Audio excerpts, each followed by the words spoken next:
Hello, everyone. Welcome to this episode of Hollywood Matrimony Live. We are live on Facebook and YouTube. Thank you so much for joining us. Welcome to the dictatorship of this show, who does not allow people to express themselves to their own styles. Okay, whatever he's saying. Anyways, we have some movies to talk about. Are you ready to dive in, babe? I guess. All right. Do you care what order we go in? I don't care. All right, I'm going with this. Let's talk about the movie One of Them Days. Who's in this movie? What's it Kiki about? Palmer and SZA. Okay, what is it about? Cat Williams. Yes, he's funny. It's about two roommates. Yes. It's basically Friday with women. Oh, you think? Kinda. It's the same tone. It's one of those kind of movies. There's two girls and they're trying to pay their rent. And Yes. they lose the rent, so they run around town all day trying to get the rent before they get evicted. Yeah. One of them's responsible, one of them's not. They got to find their way. Chaos ensues. Yeah. That's pretty much the film. All right. This is one of those movies that I kind of was like, it's going to be just like every one of these other movies right here. But I was pleasantly surprised. It's a fun flick. It is a lot of fun. There's a lot of funny moments, and obviously crazy things happen to them. Yeah, it's chaos. And that would not normally happen. What's your favorite part of the movie? my favorite part is when they're trying to get the sneakers down, and Cat Williams is going, "You must heed whatever," and then she fell, and he goes, "He did not heed." She's falling down. Cat Williams is like this homeless guy who's always spitting wisdom that makes no sense. Prophet. Yeah, and he makes no sense, but he always makes sense. It's fantastic. My favorite part is the biscuit thief at the Church's Fried Chicken. At the drive-thru. Yeah, the Church's Fried Chicken drive-thru. As the guy hands the food, this guy comes in, runs and grabs the food. And every single time. He grabs like a football player. Again with the biscuit thief. I'm like, really? It's a funny movie. It works. It's got the normal formula of chaos, but friendship, and then they turn on each other and some heart to it and all that crazy stuff. It's a lot of fun. Of course, there's a lot of these moments that happen that are like not only the ridiculous aspect, but also like convenient, where one thing just happens to put them in the other place. But you kind of expect that in these kind of movies. Yeah, that's it's formula. But it works. And I think I like Keke Palmer, and I didn't know anything about SZA other than she performed at the Super Bowl. Super Bowl, yeah. And we didn't know who it was, and then we looked it up, and they were like, "Oh, the same person." Yeah, I don't know her music. This is, I think, her first film. I thought she was good too. I thought she was good. Yeah, I think they both did a really good job. So yeah, there's not much to say. It's just I mean, it's a pretty. You've movie. Seen this kind of movie 100 times, but we haven't seen one in a while. In this kind of get off the phone over there. Okay. I don't think we've seen this kind of tone in a while, so I think it was kind of a fresh, new comedy to see. That's kind of different perspective because you're dealing with a woman's perspective as well as still kind of getting the street humor and the fun of it, and it didn't go fully cliched, but it's pretty much by the numbers of a lot of the stuff. But I think it's them and the Cat Williams stuff and the funny circumstances that make the film work. Yes, it's real fun. So you should check it out. Where can I see this? It's available now on the Blu-ray and the DVD. Oh, it's also streaming. It looks like Netflix. On Netflix or Prime. So there you go. All right, our next movie. We've been wanting to watch this one forever, and finally got to see it. And I think it comes out on DVD Blu-ray this week. It's already out. Okay, or came out last week. So there you go. This is the new movie, Dog Man. Now, for those that don't know, yourself included, this is technically a spin-off / sequel to Captain Underpants. Oh, it looks similar. Yeah, that art. Well, it's the same author. Oh, okay. And if you don't remember, the connection this actually has to Captain Underpants is in the stories of Captain Underpants, not just the movie, but the books as well. Mm-hmm. The two boys that create Captain Underpants also write the comic Dog Man. Oh, inside it. This is the comic that they write within the story. So it's kind of like their comic come to life. So if you really look at it, a lot of the artwork looks kind of painted and drawn and, like it might be. Yes. Not like painted, drawn like animation, but painted and drawn like somebody's doing the artwork. Someone's done it. And so it kind of forms like that. So anyway, as a fan of Captain Underpants, I was looking forward. Look, my love of Captain Underpants didn't even come from reading the books or kids reading the books. I just thought it was hilarious. Yes. Just the idea of Captain Underpants. And then there you go. Lo and behold, I liked the movie. I thought it was fun. So what'd you think of the Dog Man? The Dog Man is funny. And the funniest part about it is the dog is the smart one of the group. Yeah. He's like the smartest thing. But then the funny thing is, like you see in the trailer where they're like, they throw something and he goes and picks it up, and he throws it down and he goes and picks it up because the dog part of him's still there. Because he's half dog, half man, all cop. He's there to protect and serve. It's a cute It's crazy. Movie. It's chaos. It's fun. It's bright and vibrant. Yes. I love the colors. Yeah. And that his arch nemesis is this evil cat. It's silly. I love that there's a cat, and then there's like the little kitty clone. Yes. Who's now the cat's like, son. Papa? Yeah. And then there's the whole thing of bringing the other cat's dad back who abandoned him. And it's like, there's all these layers that make no sense, but make sense. But when you know the connection to what it is, these two kids writing a comic book, there's so much. It's like everything they could think of would be put in the story. Correct. And that's what spawned these books. This is a whole series of books on its own, too. Oh, my gosh. So that's kind of what spawned the stories, is the book stories are supposedly them writing them and putting them out. So this movie very much feels, that's why the dialogue is kind of fragmented and silly. Yes, but it makes perfect sense. If you see some of the character designs, like the mayor is wearing a big M on her necklace from an M. She's the mayor. So it's fun. And it is cute. It makes sense. Like the police chief, his hat says chief. Yeah. I mean, so I think it's cool too for kids to follow along, because this is totally a kid-friendly movie. And which I kind of think, but it's funny for adults. Well, it is. It's hilarious. But I think there's an element of the beginning that's kind of dark for certain kids. With the cop getting blown up, you don't see it, but it gets blown up, and then they're surgically in half and mixing them together. It's not in a bad graphic way. It's just the idea of little kids, how they're going to connect with it, and really how many parents are going to throw a temper tantrum about, this person lost his head and they put a dog head on it, and but it's funny because they're both lying there and they're like, the guy's still there. Yeah, it's funny. It's silly. It's a fun flick. It's a good family flick, but it's one I think adults can enjoy and just get in. But you got to get past the nonsense and let chaos ring through. And it's super cute and funny. It is, and funny. Check it out. All right. That one, where do I see that? Oh, it's available now on Blu-ray and DVD and all those other good things. Yes, it's on the lines. Okay. I also like, this is one of those things that I love, where the animation style and the art design to the animation is like nothing straight. Correct. All the buildings and things like this, everything's kind of weird angles. Yes. And like obtuse. I like that. I don't like everything I know you do. Perfectly straight. I like it all weird. It is weird. Everybody's kind of. I know you don't like that sometimes, but I know this one was cute though. My art aesthetic loves that. Yeah, because like his ears are always like this way. They're just straight behind or this way.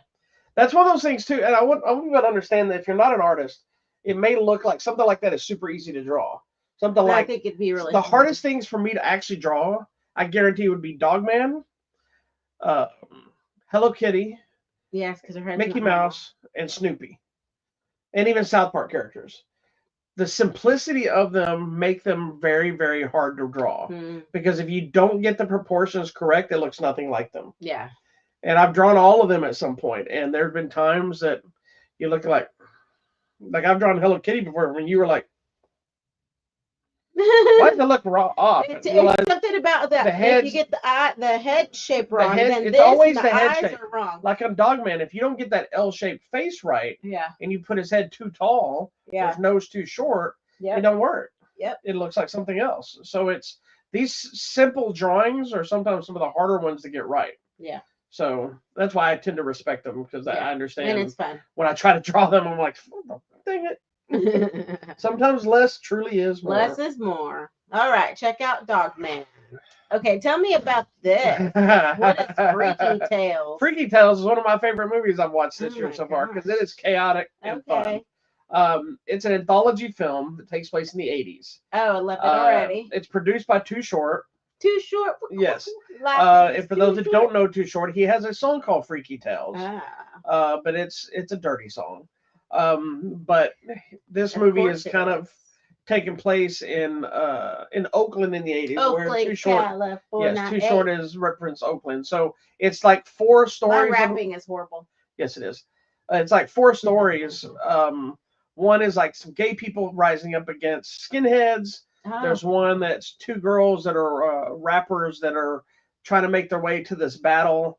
And in this case, it has 2 people playing the group Danger Zone. You have somebody playing Too Short, Too Nice. Short's also in the movie as a police officer. That's funny. Yeah, it's just a quick snippet. But blink and you miss him. He's like a cop's partner. He doesn't do anything other than say one line or something. But there's a guy playing Too Short, guy playing Rapid Forte, I believe, and they retreat the entire "Don't Stop the Feeling" song on stage. In that story, there's another story about a hitman who's kind of trying to hang it up, and then things go awry. And then your last one is about a real life basketball player, also played by someone else, who also apparently happens to be some sort of a kung fu assassin master who goes on a rampage of vengeance. Wow. In his basketball There's a outfit. lot happening. It's so ridiculous. From that story alone, you probably go like, it makes no sense. It does not. But it does. It's because each story overlaps in a different way. And the most surprising thing about this is the cast. Like there's a cameo. I don't want to tell you, even though I know it's something. But I don't want to tell you. It's a very big cameo, and it's hilarious. But the main cast is Pedro Pascal, Ben Middleton. Who's the other ones? Too Short. Too Short. A lot of these other younger people, I don't know their actual names, but it's just a great cast, and every story overlaps the other one in some way. Whether it's like the first story, there's one scene where two characters look at each other and they give each other a nod. So when you go into the second story, you're at the other person that nodded story. Oh, now you take off. That's their connection. That's cool. Then somebody else is part of something, and they get a phone call. And it's the phone call that you see earlier in the show from these other two people. So they're kind of connected in a way. Yeah. So, and then this guy, when going on his rampage thing, he finds this other guy that went missing. And so there's a whole connection of the whole story. And then there's this weird that doesn't make any sense in the bigger picture. They could have done without it, but it gives it this 80s grindhouse vibe of this. If you look at the picture, there's like that green lightning and stuff. Yes. There's like this supernatural element and this green lightning that's flashing in the background periodically. It's a gritty, kind of a dirty movie at some point. It's very grindhouse, but it was a blast. It's hyper violent. Like there's a moment when the skinheads and the gay people are fighting. This girl's got this, you see her in the picture where she's holding her arm up, she's got the spikes. Yeah, the spike bracelet. She's hitting this dude in the throat, blood spewing. And then another scene in the movie where it's an overlap scene when her friend is giving her that. This other character from the other story is like, "Oh, that's how." He goes, "What are y'all up to?" And he's like, "Skinheads." And he's like, "Strike for the throat." And so then you remember later on that's why she did it. So it's a fun flick, man. I only watched it because I knew it was attached to Too Short, and I've been hearing about this for a while. I did not expect to get the awesomeness that I got. That's awesome. So without much Too Short, and there's a lot of Too Short music in it too. So. Yeah, I assume so. That's cool. So anyway, it's a great flick. I love this movie. Where can I watch it? It is in theaters, I believe, and then probably limited release. I'm sure it's gonna be on digital, if not already, pretty soon. Okay. It will be one I'll watch again. All right. Next is a weird one, guys. This last one, weird. This one, I heard about this. I thought it was just in theaters. I was surprised when we came across it on Shudder. Yes. I love that we have Shudder. It's kind of I guess it'd be more classified as a psychological thriller than really a horror film. But it's kind of unnerving and terrifying and creepy and disturbing and strange all at once. But it's a movie called The Rule of Jenny Penn, which you don't expect this kind of movie to star John Lithgow and Jeffrey Rush. Yes. So there's multiple layers. I love John Lithgow. Yeah, I know you do. And I mostly love him in his unhinged characters and stuff like Ricochet, his run in Dexter. I did like Raising Cain, Footloose. Yeah. Anyway, no, but when the crazier he plays, the more I love him. Yeah. And so this one takes the cake of all of his unhinged characters. Okay, so what happens is Jeffrey Rush is a judge, like a courtroom judge, and in the middle of a trial, he's not a pirate this time. No, he has a stroke, and he is sent to this rehabilitation nursing home type facility, and John Lithgow character is there, and he has this puppet called Jenny Penn. And we slowly start to see the craziness of him and Jenny Penn over here, while Jeffrey Rush is just trying to get better because he's trying to get better so he can get out. Now there's an underlining story of a lot of stuff going on in this movie. there's a psychotic horror type film happening, but there's an interesting look into like recovery and depression and elder abuse and abuse of power, bullying, Yes. acceptance, because like with Jeffrey Rush's character, he's got two stories he's got to deal with. He's got his stroke and his belief that he's going to get better and get out of there, Yeah. but also coming to the realization that he's stuck in this body that can't move and is doing these different things and it's slowly giving out on him. And so he already has to give this really strong emotional But yeah, go ahead. performance that's not only grumpy and thing and slowly losing hope in himself, but also physical and not be able to move and do certain things. But because of Jenny Penn and what's his name being crazy, he's starting to wonder, is he doing something to me that I'm starting to decline, or am I actually declining? Like, he's starting to wonder, like, is it his fault I'm not getting better? Yeah. And you don't know throughout the movie because Jenny Penn tells one of the other characters, like, oh, you don't want to end up like so-and-so. They thought they were getting out too. Yeah. So then I'm like, whoa, what is this guy doing? So then you have the John Lithgow side of it, who is just unhinged, creepy. But he's methodical.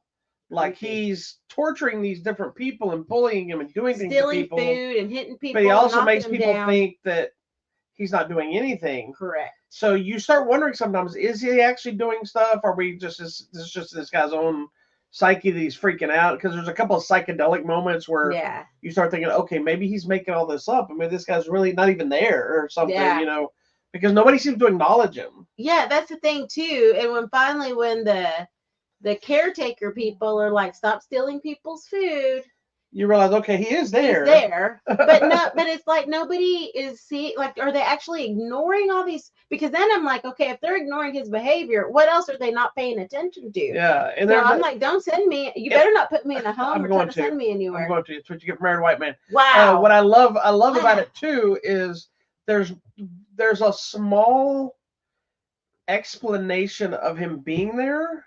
Yeah. But no explanation to why and how long, and really, I mean, how long, yes, but why or what his issue is. Yeah. It's just kind of is. Yeah. And there's this whole thing where you I don't want to spoil it, but where you get his history of existence in this place, but not much else. And you don't need it. It's not important. And you really don't know just why or how this happened. He's just crazy. He's just a crazy person who's torturing all the other residents. So then that makes me wonder, like, why is no one paying attention? That's the freakiest thing to me, is that this can happen supposedly in a safe environment and no one's doing it. But I think this goes back to that elder abuse thing and these things that were happening, where even though the caretakers of people aren't necessarily abusing anybody, they're also not doing anything about it. They're always taking. That's one of the reasons you almost don't think he exists sometimes, because they're constantly going after Jeffrey Rush and thinking he's crazy and he's this and he's that, and then nothing's ever getting resolved in the way it wants, and then he's free to roam the building and he's doing all these things. Which the more I think about it, there's an element of why I understand why he'd be free to roam the building, but it still doesn't make sense if you're a patient now that you should still have that. And so that makes you wonder, okay, what's going on? And then there's this whole other thing with a cat that is it. Then I was like, is this like one of those death cats that it comes to sit on you? That's kind of the thing. There's an implication because they show the cat like 2 or 3 times, but it's always right before somebody dies. It's the death. So it makes you wonder, is this cat a supernatural thing too, or is it just no? Because remember, some nursing homes. They say after that cat follows this person around, they can smell it. Yeah, but that's what I'm saying. Is this cat the one that's causing all these problems? It's interesting. You never know, and a lot of the questions are never really answered. No, nothing's answered. It's just chaos. And that's okay. And I'm okay with that. There's a great moment with this older man who's a ex-rugby player. Yeah. Who's taking the brother, and he finally stands up for himself. And I'm like, cry there in that scene, because he tried so hard and he got winded. And I was like, man, but he did it. I think the performance of these two guys makes this movie something bigger than it might have been otherwise. Yeah. But John Lithgow, I think, steals the show with his just so unhinged. Good. It was really There's a good. song and dance number he does. It's just creepy. Insane to watch. It's in the trailer. I posted a link to the trailer. It's not it's kind of uncomfortable at times. Yeah, I love this movie. it was weird, I loved but it. you should check it out. Where would I find this? It's currently one on at? Shudder, and I think Oh, limited yeah. release still in theaters. Okay. So if you can find it in theaters, cool. If not, watch it on Shudder. If you don't have Shudder, you can probably rent it digitally Yeah. somehow on Amazon. Well, or and something. Shudder is if you have it, it's streaming on AMC Plus and Prime Video for a small fee. That's what I just said. Yeah, and you should actually get Shudder. It's Shudder's only a fun it's thing. going up, I think, to $9 a month. Is that what it is now? Yeah, I got an email about it, but it's worth it because I start watching things. It's worth it if you like horror. If you like horror. Yeah.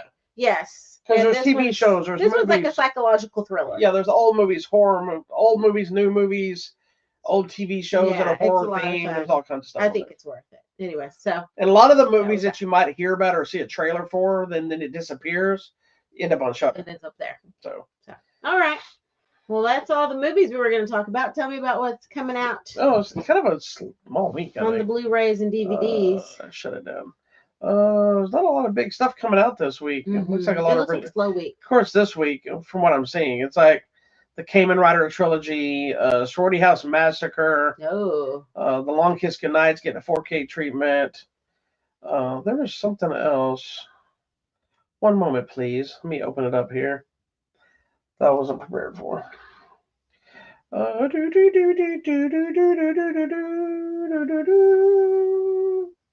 Oh, that's not what I want. Sorry about that. I'm real sorry about that. Oh, Striking Rescue, which is the new Tony Jaa movie. It's coming to Blu-ray and 4K. There's a movie called Harbin. It's a Korean kind of war movie that just came out. Love Hurts just came out, I believe, last week. The Ki Hu Kwan action flick. It's kind of his first starring role. Yeah. So those are some ones that hit this week. Okay. So, Um, do you know what the #1 movie at the theater was this week? I'm thinking it's got to be the Minecraft movie. It was. It knocked everything out of the It water. did. It said it had Which is the biggest video insane. game movie opening weekend ever. Which is awesome. How much you think just it looks opened a to? lot of fun. 5 million. I don't know what our 5 million. That would be a bomb big Oh, time. 25. It opened to I don't know what it $157 is. million. Oh, okay. That's more than twice Yeah, I don't know what what was mine predicted. Some people didn't think, but it said it is now the highest opening for a video game movie ever, beating the $146 million the Super Mario Brothers movie made in 2023. Wow. So, Well, I just know Snow White was struggling, and this one kind of sealed it, that it just got knocked out. well, Snow White's been struggling anyway. Anyways. All right, coming out. They because of the Snow White movie, it sounds like they kind of indefinitely put the kibosh on the live action Tangled movie they were going to do. Oh, but I think that would be cute. They could actually get what's his name to I come think play Finn in real life. they need- Zachary Levi could play Finn himself. They need to pick and choose, I think, instead of blasting every single movie and trying to live they action. don't need to all be Like, I think Lilo and Stitch is going to be a fun time. They should do Fox and the Hound. I don't think that'll work. I mean, I know you the just problem want with that. Fox and the Hound doing that as a live action, you can do it like Mufasa, but you have to have human characters. But I think it would come off less ingenuous. It'd be disingenuous in the way the characters behaved, because you're watching just a dog, but then you had people. Yeah. I think the reason Lion King and Mufasa worked for me is there's no people around. to distract you. Anyways, So anyway, they need to stop doing that. Okay, coming out at the theater or on the line. Coming out tomorrow to Disney Plus. This looks this really the documentary? interesting. Yeah, there's a Nice. documentary called Not Just a Goof, and it's a documentary about the Goofy movie that came out in 1995. About the struggles to get that movie out there. So I'm excited to watch that, and it's on Disney Plus. Coming out, I think really on Friday at the theater. Thursday. To Prime Video is a movie called G20.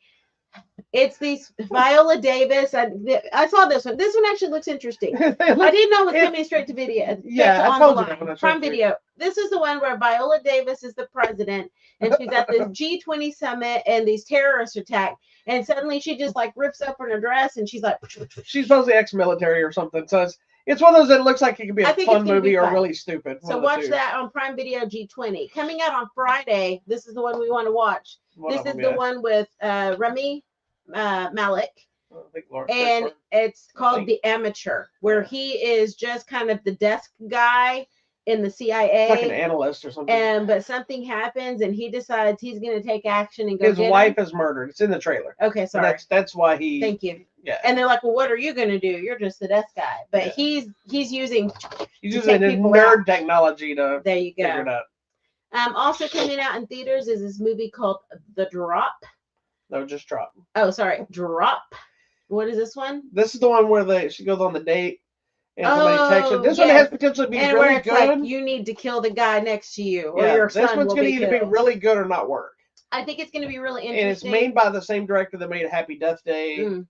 Where I read somewhere today, and I've been trying to find the article I was going to tell you, by the way, that supposedly they greenlit Happy Death Day 3, but it was supposedly dead, but I don't know if that's a fact yet. So. That must be cool. Anyways, this is the one where she keeps getting the message, like, you must do exactly what I said. So that's going to be interesting. I'm watching that on Wednesday. And coming out also to the theater, a movie called Warfare. This is the Navy SEALs in Iraq, and they're trying to get through territory. This is a movie directed by Alex Garland, who did Civil War and what is the other one?